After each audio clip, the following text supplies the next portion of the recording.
The FBI tried to kill Martin Luther King Jr. while telling the public they were protecting him. Edgar Hoover had declared America's most beloved civil rights leader, the most dangerous man in America, and he tried every method possible to silence him. This is the story of COINTELPRO. Welcome to Classified Hidden Histories, where we uncover the secrets they never wanted you to know. I'm your host, and today we're diving into one of the most shocking betrayals of American democracy: how the FBI waged a secret war against the very citizens they swore to protect. The year is 1956. In the corridors of FBI headquarters in Washington, D.C., Director Edgar Hoover sits behind his massive desk, reviewing reports about a young pastor in Montgomery, Alabama. The pastor has organized a bus boycott that's been front-page news across the country. His name is Martin Luther King Jr., and he's 27 years old. Hoover doesn't see a civil rights leader fighting for justice. He sees a threat to the American way of life. In Hoover's mind, anyone challenging the existing social order must be a communist agent or sympathizer. The civil rights movement, with its calls for equality and justice, represents dangerous radicalism that must be stopped. On August 28, 1956, Hoover authorizes the creation of a new FBI program. Its official name is the Counterintelligence Program, but it becomes known by its abbreviation, COINTELPRO. The program's stated mission is to expose, disrupt, misdirect, discredit, or otherwise neutralize groups and individuals the FBI considers subversive. But COINTELPRO isn't designed to investigate crimes or gather intelligence. It's designed to destroy American citizens whose only crime is disagreeing with government policy. The program operates in complete secrecy, with no oversight from Congress, the courts, or even the Justice Department. Hoover handpicks the agents who will run COINTELPRO, choosing men who share his paranoid worldview and absolute loyalty to his vision of America. These agents receive unlimited resources and broad authority to use any means necessary to achieve their objectives. Martin Luther King Jr. becomes COINTELPRO's primary target almost immediately. The FBI opens a file on King in 1955, but by 1963, the surveillance has escalated into active sabotage. Hoover personally authorizes wiretaps on King's home, office, and hotel rooms.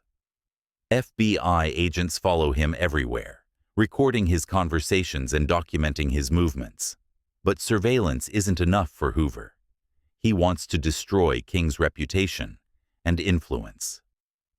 The FBI begins a systematic campaign of harassment and character assassination, designed to turn the public against the civil rights leader. FBI agents plant fake news stories in newspapers, claiming King is a communist agent. They create fraudulent documents linking King to Soviet intelligence operations. They spread rumors about his personal life, hoping to scandal will damage his credibility. When King wins the Nobel Peace Prize in 1964, Hoover explodes with rage. The FBI director cannot accept that a man he considers a dangerous radical has received international recognition for promoting peace and justice. Hoover decides that more extreme measures are necessary. The FBI sends King an anonymous letter along with a recording of his alleged extramarital activities. The letter suggests that King should commit suicide to avoid public embarrassment. It reads, "King, there is only one thing left for you to do. You know what it is. You have just 34 days in which to do it. You are done. There is but one way out for you. You better take it before your filthy, abnormal, fraudulent self is bared to the nation." The letter is a psychological warfare tactic designed to break King's spirit and drive him to self-destruction. It represents the FBI's willingness to push an American citizen toward suicide rather than allow him to continue advocating for civil rights. King isn't COINTELPRO's only target. The program expands to attack virtually every organization and individual involved in the civil rights movement. The Black Panther Party, formed in 1966 to protect African American communities from police brutality, becomes a special focus of FBI attention. Hoover declares the Black Panthers the greatest threat to internal security of the country and authorizes unlimited resources to destroy the organization. FBI agents infiltrate Panther chapters, plant provocateurs to encourage violence, and spread disinformation designed to create conflicts between different civil rights groups. The FBI's tactics against the Panthers are particularly vicious. Agents arrange for rival groups to attack Panther headquarters. They plant weapons in Panther offices and then tip off local police, leading to deadly raids. They forge letters between Panther leaders and other organizations, creating feuds that turn potential allies into enemies. In Chicago, the FBI provides local police with detailed floor plans of Panther leader Fred Hampton's apartment. On December 4, 1969, police use this information to conduct a pre-dawn raid that kills Hampton and fellow Panther Mark Clark. The raid is supposedly in response to a weapons violation, but evidence later reveals it was a planned assassination. Hampton is shot while sleeping in his bed, never given a chance to surrender. The FBI's Chicago office celebrates the killing as a successful operation. Internal memos describe Hampton's death as a significant victory in the war against the Black Panthers. COINTELPRO's methods extend far beyond surveillance and infiltration. The program pioneers techniques of psychological warfare designed to destroy individuals and organizations from within. FBI agents become experts in manipulation, deception, and character assassination.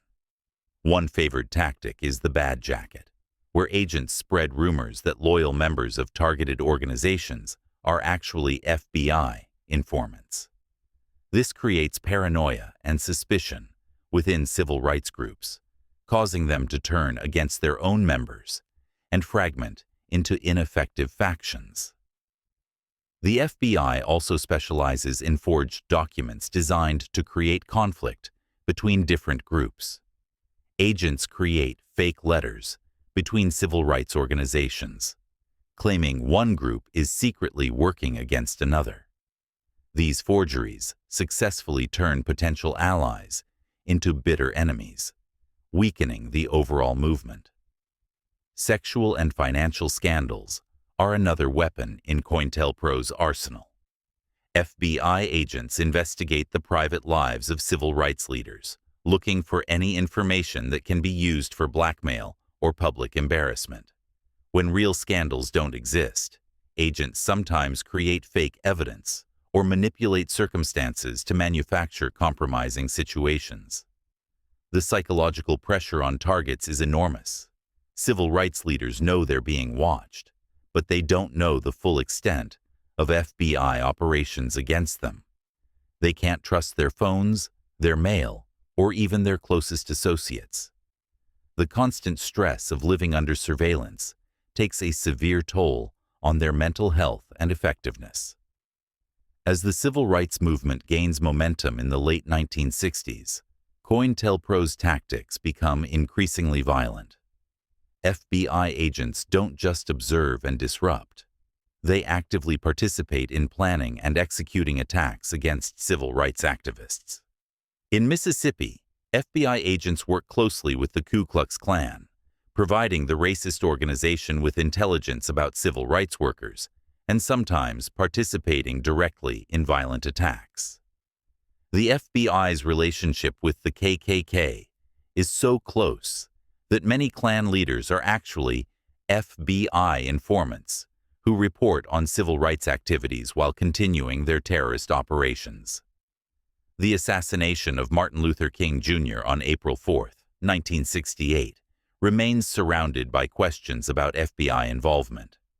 While James Earl Ray is convicted as the shooter, evidence suggests the FBI's harassment campaign against King may have contributed to creating the conditions for his murder. Just hours after King's assassination, FBI agents begin efforts to prevent him from being honored as a martyr.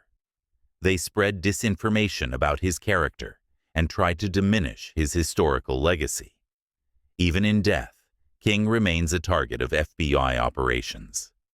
The violence isn't limited to public figures. Ordinary citizens who participate in civil rights activities also become targets of FBI-sponsored harassment and intimidation. Activists receive threatening phone calls, have their homes vandalized, and find themselves mysteriously fired from jobs or expelled from schools. COINTELPRO might have remained secret forever, if not for a group of anti-war activists who called themselves the Citizens Commission to investigate the FBI. On March 8, 1971, while the nation's attention is focused on a heavyweight boxing match between Muhammad Ali and Joe Frazier, the activists break into an FBI office in Media, Pennsylvania. The burglars steal thousands of classified documents that reveal the existence and scope of COINTELPRO operations. The stolen papers show detailed plans for disrupting civil rights organizations, forged letters designed to create conflicts between activists, and evidence of FBI cooperation with violent extremist groups. The activists mail copies of the documents to major newspapers and members of Congress. Despite FBI efforts to suppress the story, The Washington Post publishes the first exposé of COINTELPRO operations on March 24, 1971. The revelations shock the American public and trigger congressional investigations into FBI abuse of power. For the first time, citizens learn that their government has been waging a secret war against constitutional rights and democratic principles. JEdgarHoover, facing the first serious challenge to his authority in decades, announces the official termination of COINTELPRO in April 1971. But critics argue that the program's end is largely cosmetic. Similar operations continue under different names and organizational structures. The exposure of COINTELPRO forces America to confront uncomfortable truths about government power and civil liberties. How could a federal law enforcement agency conduct a decades-long campaign of harassment and violence against American citizens? What does this say about the fragility of democratic institutions? The program's victims never fully recover from FBI persecution. Martin Luther King Jr. is dead. The Black Panther Party is destroyed. Countless civil rights activists have their lives and careers ruined by government harassment. The movement for racial justice is set back by decades of systematic disruption. The techniques developed through COINTELPRO don't disappear with the program's official end. Many of the same tactics are later used against anti-war protesters, environmental activists, and other groups that challenge government policy. The infrastructure for domestic surveillance and disruption remains in place, ready to be activated against future targets. Perhaps most disturbing is how COINTELPRO reveals the extent to which government officials will go to maintain existing power structures. FBI agents weren't rogue operators acting on their own. They were following official policy approved at the highest levels of government. The program also demonstrates how easily constitutional rights can be violated when citizens aren't vigilant about protecting them. COINTELPRO operated for 15 years, without meaningful oversight or accountability. Only the courage of citizen activists who risked imprisonment to expose the truth brought the program to light. The next time you hear government officials argue that national security requires limits on civil liberties, remember COINTELPRO. Remember that the FBI once declared Martin Luther King Jr. the most dangerous man in America and tried to drive him to suicide. Remember that the same agencies that swear to protect constitutional rights can become their greatest enemies when citizens aren't watching. The civil rights movement succeeded despite government efforts to destroy it, but at an enormous cost in human suffering and democratic values. This is Classified. Hidden Histories, where we uncover the secrets they never wanted you to know. Because understanding how our government has abused power in the past helps us recognize and prevent such abuses in the future. The COINTELPRO documents are available for public review at the National Archives. Every American should read them, not to promote distrust of government, but to understand the importance of maintaining democratic oversight over law enforcement agencies. In the end, COINTELPRO is a story about the price of freedom and the vigilance required to protect it. The civil rights leaders who endured FBI persecution paid that price with their lives, their families, and their dreams. The question for every generation is whether we'll honor their sacrifice by protecting the constitutional rights they died defending.